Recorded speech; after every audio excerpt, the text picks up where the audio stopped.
Hi folks, today we're going to be looking at the musical and artistic movement of Riot Grrrl. Riot Grrrl was a movement that started in the early 90s. It was definitely a feminist-inspired and explicitly feminist movement. It was made by women who came out of the punk scene and found that in the punk scene there was a lot that resonated with them, but also their voices weren't being heard. They were being excluded by the very male-dominated scene, and so they created their own music, their own bands, where they were able to maintain some of the punk aesthetic, but also speak their own messages.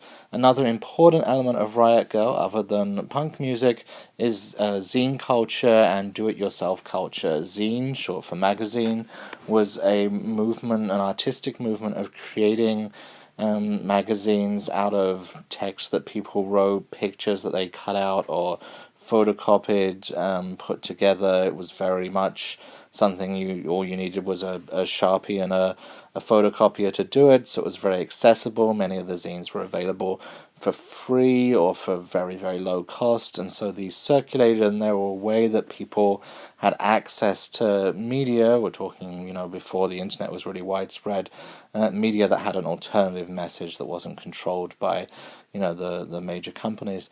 And a lot of the bands had their own zines, or the people who wrote zines were writing about the music scenes. They were very closely linked. A couple of things to do today. We had our first media analysis in yesterday. And we should have another one in today.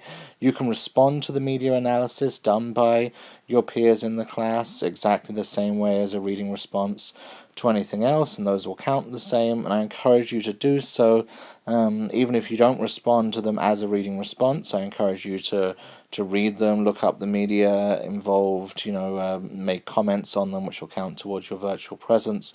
The material that the other members of the class bring is every bit as important as the material that I bring to the class, so I hope you will appreciate that. We're going to start by watching The Punk Singer. It is a documentary about Kathleen Hanna, the founder of Bikini Kill. One thing to note about the documentary is it focuses very much on the white folks involved in this movement. It excludes a number of people of color who were involved in the early days of Riot Grrrl, so that is important. A content note about this: it does include personal descriptions of abuse, sexual abuse inflicted upon Kathleen Hanna and some of her friends. Some things to think about: what motivated the founders of this band? Why did they want to create this music in this way? How is their work empowering? How does their work enable them to express things and to connect the different elements of themselves that they felt hadn't had a forum before? And why might these experiences that Kathleen Hanna is talking about need to be screamed in the way that she does in her music, rather than spoken about politely? We talked some, when we looked at the Zozan piece at the beginning, about this kind of intellectual, calm way of presenting things that's been very much accepted as the mainstream way that we have to communicate, and how some of the cultural movements of third wave feminism really question that and say, well, maybe there are things that we should be expressing very emotionally. Second set of readings is a bunch of classic Riot Grrrl pieces. One is a page from Kathleen Hanna's zine. This is the Riot Grrrl Manifesto, very much influential during this movement, as a manifesto is.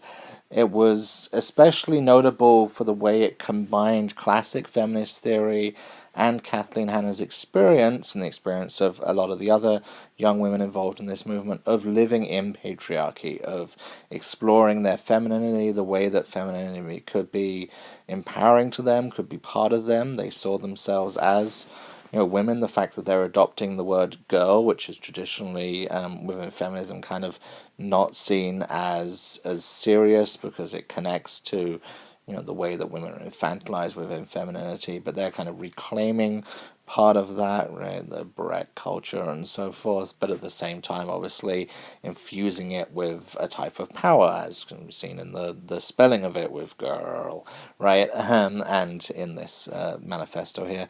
And then following that, we have several examples of the music, a couple of tracks from Bikini Kill, one from Bratmobile, and then an article with some other classic tracks from Riot Grrrl if you want to follow up.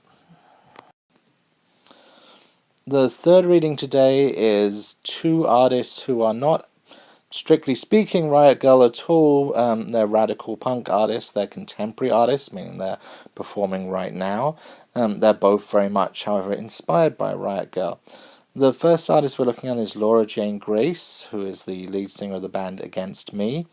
Laura Jane Grace is a trans woman, meaning that she was erroneously assigned male at birth, but she is a woman. She came out relatively recently as a trans woman and produced this album, The Transgender Dysphoria Blues, which is about her experiences as a trans woman, including her experiences within the punk scene, within the anarchist and alternative music scene.